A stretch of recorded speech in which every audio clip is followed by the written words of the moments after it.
Vamos a ver el día de hoy un tema, este ya esto es geografía social. Lo que hemos visto hasta ahorita es geografía natural. Lo que vimos hasta ahorita es geografía natural. Todo lo que tiene que ver con la naturaleza, el planeta, las placas tectónicas, etcétera. Em, el día de hoy empezamos a ver lo que tiene que ver más bien con la geografía social. ¿Qué me refiero con geografía social o con geografía, digamos ya política?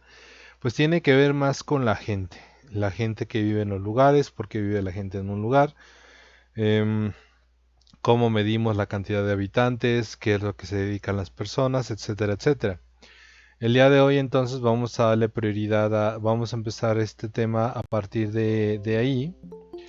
Y sí les voy a pedir por favor que se concentren, sobre todo porque estos temas van a ser muy diferentes a lo que seguramente, a lo mejor ya vieron algo de esto en las clases en la primaria, pero esta es una de las primeras cosas que se da como especialización en la secundaria. Este ya es un tema de nivel secundaria y es importante que ustedes vayan poniendo atención para que no se vayan a quedar atrás.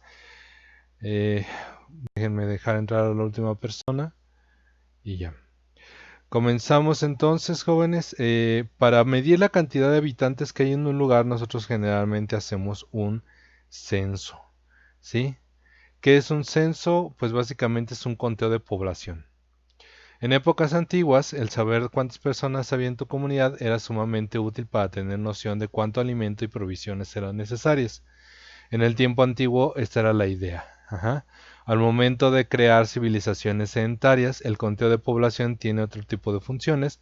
Para hacerlo se inventaron los censos. Cuando éramos nómadas, cuando el ser humano andaba de un lado a otro, era importante saber, por ejemplo, cuántos niños había, cuántos ancianos, cuántos jóvenes, para saber, por ejemplo, cuánta comida había que llevar en las carretas, tanta comida había que llevar en los caballos, en las mulas. Había que saber también, por ejemplo, cuánta distancia vamos a recorrer, a quién podemos llevar y a quién no, etcétera. Pero cuando se empezaron a hacer las ciudades, empezaron a tener una función completamente diferente. Estas funciones son las que vamos a ver ahorita a continuación, pero para contar la población se hacen los censos. ¿Qué es un censo? Los censos se enfocan en hacer conteo de población, se enfocan en el conteo de personas y nacimientos de funciones, migración con el propósito de analizar cuánto ha crecido o disminuido una población. De esto podemos sacar datos que permitirá a gobiernos y sociedad enfocarse en las necesidades de cada lugar. Básicamente lo que nosotros estamos estableciendo o lo que nosotros estableceríamos con los censos es precisamente estar informados de cuánta gente hay, cuántas personas han nacido, cuántas personas se han muerto en el año, cuánto creció una población de un lugar, porque eso nos permite identificar, por ejemplo, qué necesidades va a tener cada población. No es la misma las necesidades que tiene una población donde la mayor parte de la gente es anciana que una población donde la mayoría son niños. Las necesidades de cada lugar dependerá precisamente de qué tipo de habitantes tenemos en cada región. Aquí tenemos el ejemplo del INEGI, de dos trabajadores del INEGI. Seguramente ustedes los vieron este año al principio, antes del COVID. Estas personas estaban yendo casa por casa preguntando sus datos, los datos principales de cada familia, cuántas personas hay, cuántas personas, qué edad tienen, cuántos son hombres, cuántos son mujeres, y también les preguntaron algunas características, por ejemplo, de su casa, que tienen que ver, por ejemplo, con si tienen piso firme, si tienen refrigerador, si tienen televisión, que tiene como función también ver, por ejemplo, el nivel socioeconómico que sus familias tienen. Todo ese tipo de preguntas que vieron y que les preguntaron tiene que ver con eso. Una de las preguntas claves, por ejemplo, del censo fue cuántos jóvenes hay y cuántos de ellos estudian. Que, por ejemplo, para ustedes es un tema todavía bastante relevante. Eh, Vamos bien hasta aquí. Sí se entiende que es el censo. Em, una cuestión nada más, por favor. Acabo de dejar entrar a un compañero más porque me mandó un mensaje en WhatsApp. Por favor, no hagan eso. O sea, si ya no entraron a la clase, ya no entraron. Es la última vez que permite entrar a alguien, pero aprovecho para poner el ejemplo. La población en México. Obviamente después de hacer un censo sabemos cuánta gente hay. ¿Sí? Según el conteo de población de 2015, la población en México iba por los 119 millones de personas, lo que nos lleva a ser un país con una población media alta. ¿Sí? 119 millones de personas, jóvenes. 119 millones de personas. Estamos hablando de... es difícil ponerlo en números que ustedes puedan comprender, pero si por ejemplo aquí tenemos en las clases de los cuatro primeros son 107 si no mal recuerdo, es básicamente 1 millón de veces más la cantidad que ustedes están teniendo ahí. Bueno, matemáticas me fallan, pero ustedes entienden. Estamos hablando de la gran cantidad de personas que hay. Y bueno, pues aquí tenemos por ejemplo un ejemplo. Este si no mal recuerdo, esta es la Basílica de Guadalupe. Esta foto, esta imagen que ustedes tienen aquí. Esto es antes del COVID, no sé cómo esté ahorita, por ejemplo. Probablemente como ya la gente ya no le tiene miedo, aunque se sigue enfermando muchísima gente, pues a lo mejor ya está igual. Esta es la Basílica de Guadalupe en la Ciudad de México. Ajá. Pueden ver la cantidad de gente que nada más se reúne en estos lugares, ¿correcto? En comparación, países como China, India, Estados Unidos tienen más de 1.000 millones de habitantes. Ujú. Esta es una convención en China. También pueden ver la gran cantidad de personas que hay. Entonces nosotros no tenemos tanta gente. Todavía estamos como en el límite entre la población normal y la sobrepoblación. Pero por ejemplo en lugares como Estados Unidos y China sí tienen más de 1.000 millones de habitantes. La gran ventaja que tienen estos dos países como Estados Unidos y China, China e India también aquí está, es que son relativamente grandes, excepción de la India. La India es más o menos pequeño, pero de todos modos tiene una gran cantidad de habitantes debido principalmente a su tipo de cultura. En la India se acostumbra a tener muchos hijos, ¿sí? Como se acostumbraba aquí, pero ustedes saben, por ejemplo, que ya mientras más pasan las generaciones, menos hijos tiene cada generación. Ustedes recordarán, por ejemplo, que sus papás todavía tienen 6, 7 hermanos, pero lo más probable es que ustedes ya tengan nada más uno o dos, al menos de que haya algunos casos excepcionales, pero ya normalmente aquí en México ya no se tienen tantos hijos. En la India todavía se acostumbraba a hacer gran cantidad de nacimientos al año, ¿sí? Hay otros países como Palaos, aquí tenemos tres personas de Laos básicamente, que tienen menos población que el municipio de Morelia. Ajá. Son países completos que tienen tan poquita gente que ustedes aquí en el municipio de Morelia tienen mucho más gente. El municipio de Morelia anda por los 600.000 personas más o menos. Ujú. Entonces tenemos la comparación entre países con muchísimos habitantes y con muy muy poquitos. Em, Evidentemente una región o un lugar donde vive poca gente suele ser más cómodo porque no hay tanta gente en comparación, pero también es un lugar donde hay menos opciones. Mientras más gente hay más cosas, hay más opciones, hay más negocios, etcétera. ¿Correcto? Ok, la composición de la población. También los censos nos permiten identificar cómo está conformada la población. ¿Sí? La composición de la población es la clasificación de los habitantes por dos factores, la edad y el género. ¿Sí? Nosotros normalmente cuando hacemos un censo lo que queremos saber es cuántos hombres, cuántas mujeres hay. También lo que nos interesa es saber qué edad tienen esos hombres y qué edad tienen esas mujeres. Nosotros, por ejemplo, en general sabemos, nos interesa clasificar, por ejemplo, la edad en tres factores principales, que son jóvenes, adultos y adultos mayores. Para eso nos permite identificar, por ejemplo, qué tipo de población vamos a tener. Una población es muy diferente si la mayor parte de ellos son jóvenes, Es una población muy diferente si la mayor parte son adultos y es muy diferente todavía si la mayor parte de ellos son niños. ¿Sí? Hasta hace unos cuantos años la población mexicana estaba conformada principalmente por niños. Actualmente está conformada por jóvenes. Poblaciones europeas, por ejemplo, son poblaciones que están compuestas principalmente por adultos mayores. Y no es el mismo tipo de población, ni el mismo tipo de personas, ni el mismo tipo de sociedad cuando tenemos estas tres diferencias tan sustanciales. ¿Correcto? En el censo se hace conteo si son mujeres u hombres. Simplemente. Primero que nada, es el género. ¿Sí? En este sentido, jóvenes, ustedes habrán escuchado todo lo el concepto de las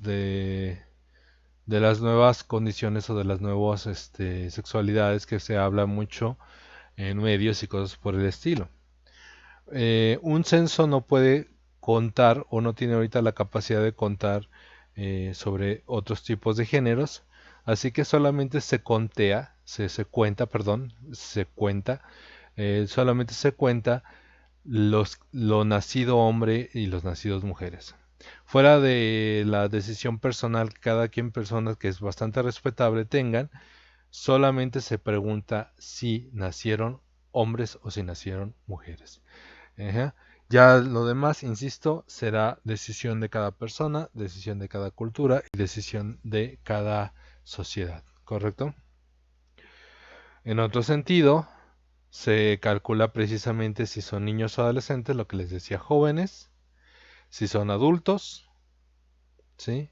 Que, bueno, los niños y adolescentes se consideran de 0 a 19 años, adultos que son de 20 a 64 y adultos mayores que se consideran de 65 años en adelante.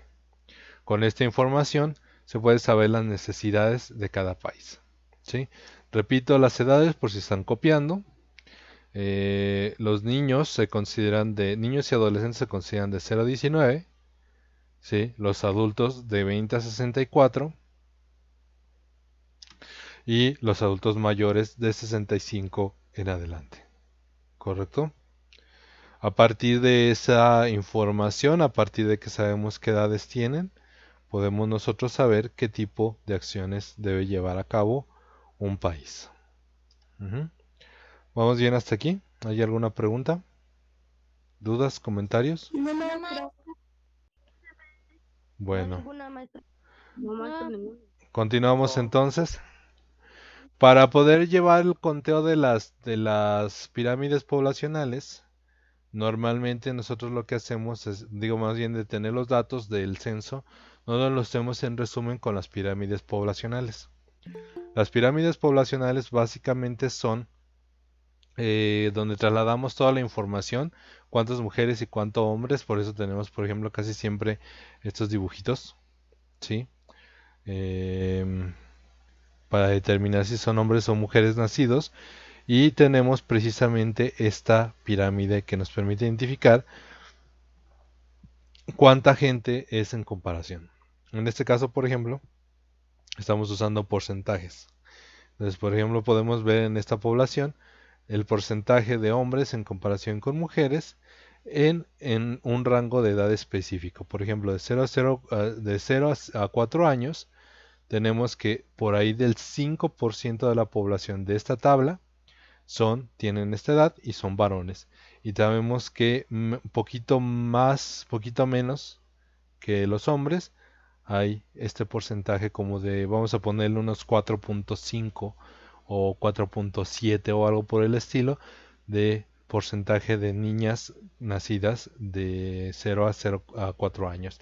En comparación, por ejemplo, podemos aquí hacer un cálculo que yo creo que el 0.5 o una cosa así de los adultos mayores de 85 años son los que habitan en este lugar.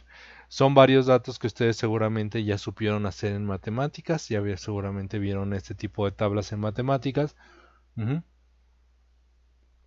que nos permiten identificar más o menos cuál es el número de población. En ocasiones lo que tenemos aquí son el número de millones de habitantes, por ejemplo, acá abajo. Aquí decidieron ponerle un porcentaje, lo cual significa más o menos del total de población, cuántos tienen, por ejemplo, de 15 años 15 a 19 años y es pues, por ahí del 4.5%, una cosa así, ¿sí? Y se identifica entre hombres y mujeres, ¿correcto? Hay cuatro tipos de tablas poblacionales que son la progresiva, la estacionaria, la regresiva y la desequilibrada. Vamos a ver cada una de ellas. La pirámide poblacional progresiva representa una población con muchos nacimientos y muy poca esperanza de vida. ¿Sí? En países como el nuestro, las familias todavía suelen tener muchos hijos y la esperanza de vida es baja por falta de cuidados y atenciones médicas.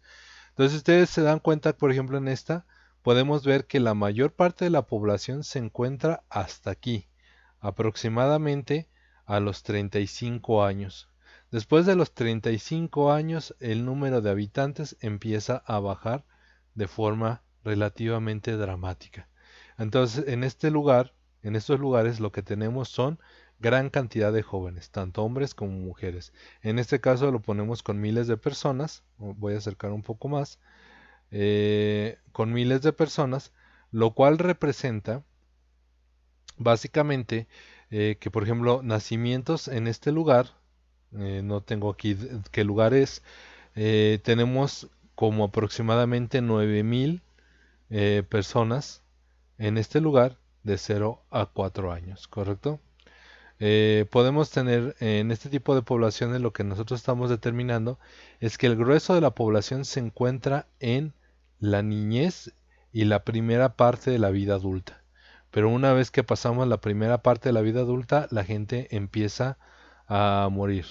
Esto representa precisamente una gran cantidad de jóvenes y pues una muy pequeña cantidad de adultos mayores, ¿correcto? Las pirámides poblacionales progresivas nos permiten identificar que nosotros debemos buscar nuestros esfuerzos en los jóvenes. Como la mayor parte de la población es joven, nosotros debemos enfocarnos en los jóvenes. Entonces, ¿qué es lo que tenemos que hacer cuando tenemos una población con pirámide poblacional progresiva? Nosotros debemos enfocarnos en la educación, por ejemplo, en la preparación de los jóvenes para su vida adulta. Entonces, en poblaciones como México, la mayor parte de los ingresos tienen que ser destinados precisamente para la educación. Ajá.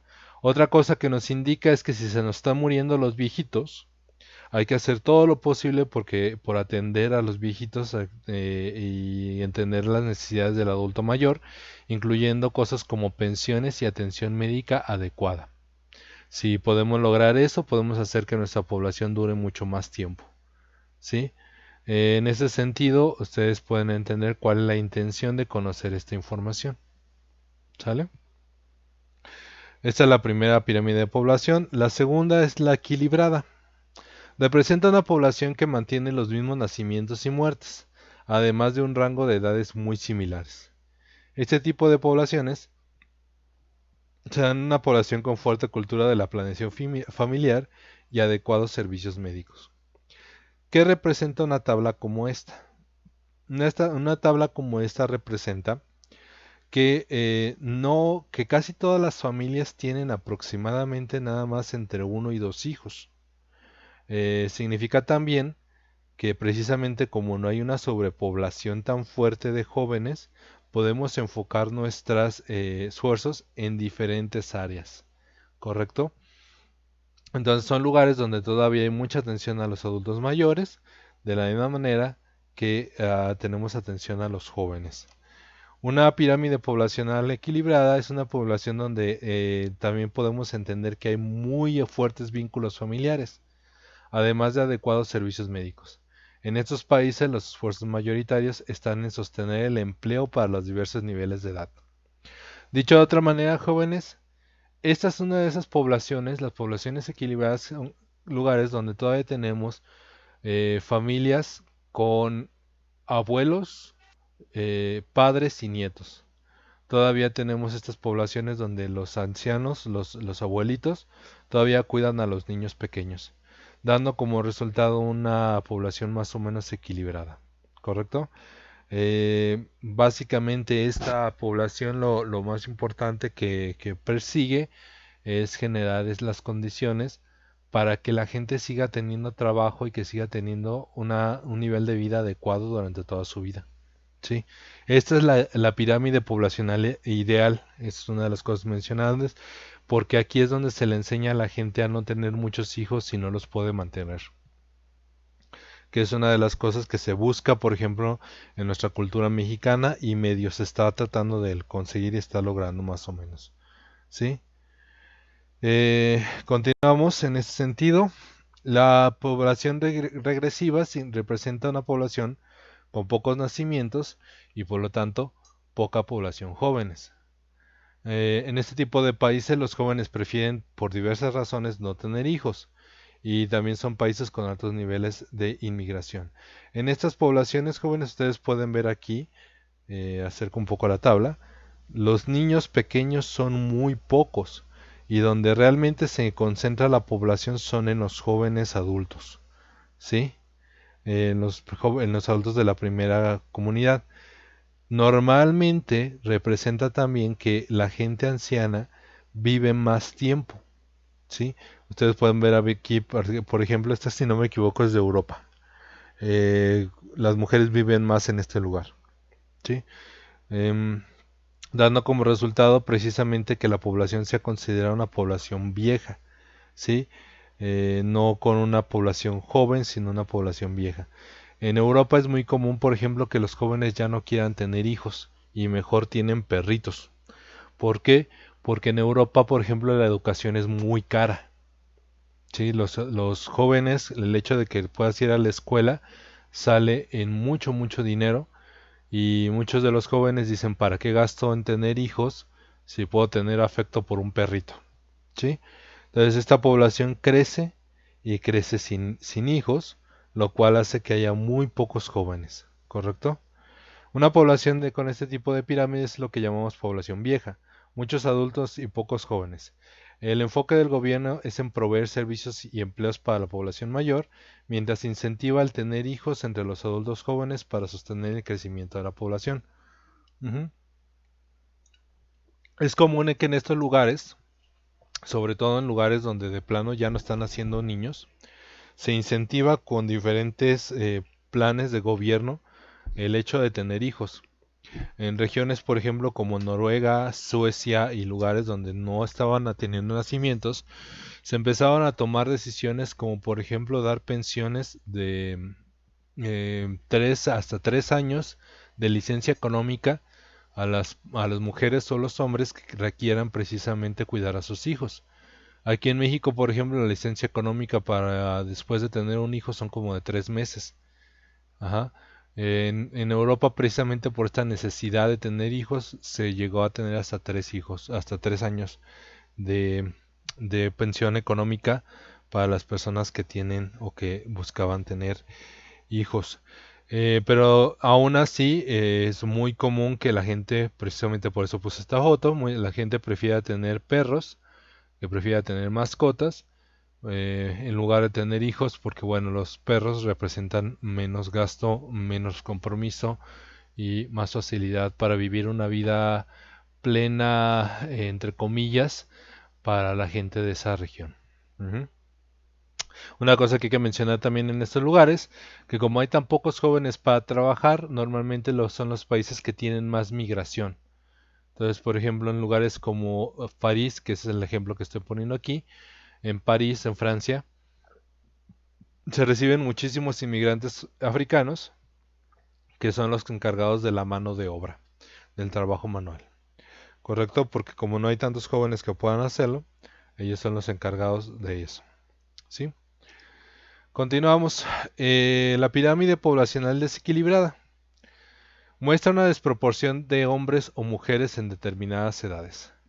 Este tipo de pirámides aparece en los lugares donde la migración, la discriminación o la guerra hace que segmentos de la población no estén presentes en estos lugares. Un ejemplo que les pongo aquí, si ustedes se dan cuenta, muy pocas mujeres en comparación con los hombres que hay. ¿A qué se debe en este sentido? ¿A qué se debe esta situación? Por ejemplo, en los Emiratos Árabes Unidos, la tradición, por ejemplo, es que las mujeres, que los hombres, cuando se va a casar a alguien, la mujer da dote a los hombres que se casan. Entonces, en muchas de las ocasiones, para las familias sale muy caro tener hijos, hijas, así que pues tratan de no tener hijas y no les voy a explicar cómo es que evitan tenerlas. En ese sentido, también parte de lo que se considera en estos países es precisamente que mientras más hombres tengas en tu familia, más masculino eres y pues se evita ante todo tener mujeres niñas de nacimientos de niñas, ¿sí? Entonces, en este caso, por ejemplo, sucede esto. En otras ocasiones puede darse la contrario, pero se debe principalmente a cosas como las guerras, la pobreza extrema y que obliga a la migración. Por ejemplo, hay lugares en África donde casi no hay hombres, y esto se debe precisamente a que la mayor parte de la migración se da por parte de los hombres buscando trabajo en otras regiones, y las mujeres son las que viven en las regiones que se quedan abandonadas. Por lo tanto, cuando se hacen censos y conteos, pues se hace un conteo principalmente de mujeres, mujeres adultas, muy pocos niños, muy pocos ancianos, precisamente porque la mayor parte de ellos ya no viven en esa región. Ujú. En estas regiones casi siempre muestran un problema. Las pirámides poblacionales desequilibradas muestran un problema social, cultural, político o bélico. Nos dice que algo está mal en esa región, ¿sí? Porque normalmente tiene que ser la misma cantidad o aproximadamente la misma cantidad de hombres que de mujeres, simplemente porque al momento del embarazo es un 50-50, si va a ser hombre o va a ser mujer. No hay un condicionamiento mágico como mucha gente cree que porque tienen ciertas características seguro va a ser hombre o seguro va a ser mujeres. No, siempre que hay una fecundación es 50-50 y no tendría por qué haber estos desequilibrios tan fuertes entre hombres y mujeres de una región. Bueno, eso es yo creo que lo más complicado ahorita de la sesión. ¿Hay alguna pregunta hasta aquí? No, maestro. No, maestra. Bueno, No, maestra. continuamos entonces porque seguimos todavía. Esta es una clase larga. El crecimiento de la población. Lo que nos permite identificar qué tan acelerado es el crecimiento de una población es el número de nacimientos y el número de muertes. Si la tasa de natalidad es mayor a la de mortalidad, hay un crecimiento de la población. Si es al contrario, hay una disminución de la misma. Si hay muchos nacimientos y muy pocas muertes, va a significar que la población crece, ¿sí? Si al año, por ejemplo, nacen 1000, estoy poniendo un ejemplo nada más, nacen 1000 y se mueren 500, hay un crecimiento de la población de 500, ¿sí? Normalmente esto es lo que nos permite identificar qué tanto crece una población y esto es muy importante que ustedes lo sepan, porque muchos me ponen la segunda opción, pero no, esta es la principal. Cuando yo les pregunto en el examen cuál es el caso de crecimiento de la población, esta es la que quiero que me pongan. ¿Sí? Si hay más nacimientos que muertes, va a haber crecimiento de la población. Si es lo contrario, si muere más gente de la que nace, significa que va a haber disminución. Si nacen 500 y mueren 1000, tenemos menos 500. Significa que hay disminución de la población total. Esto es sumamente raro, pero llega a ser común en lugares donde hay guerras. Si hay guerras, va a pasar esto. ¿Correcto?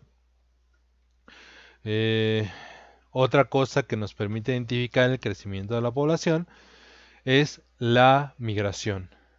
La llegada de gente a un lugar, inmigración, hace que crezca el número de habitantes de un lugar. La salida de gente, emigración, hace lo contrario. ¿Sí? Ese es el puente de la frontera de México. Ustedes seguramente habrán visto notas sobre eso. Y bueno, ustedes saben. Ajá. Entonces, estas son las dos principales causas del crecimiento de la población y la disminución de la población.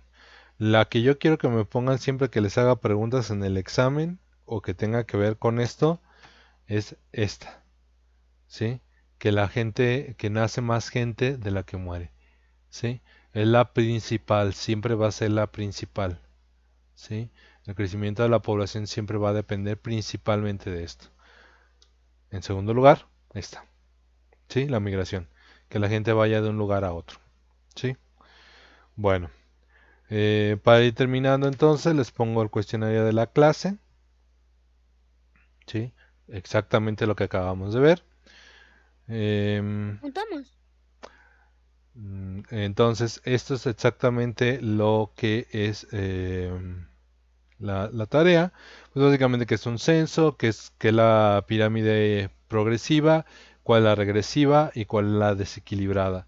También les voy a pedir que me digan lo que acabamos de decir, las dos razones por las que aumenta la población en un lugar, siendo una la más importante que la otra. Bueno, ¿hay alguna pregunta hasta aquí? ¿Estamos No. bien? No, maestro. Maestro. Bueno, No, ninguno, maestro.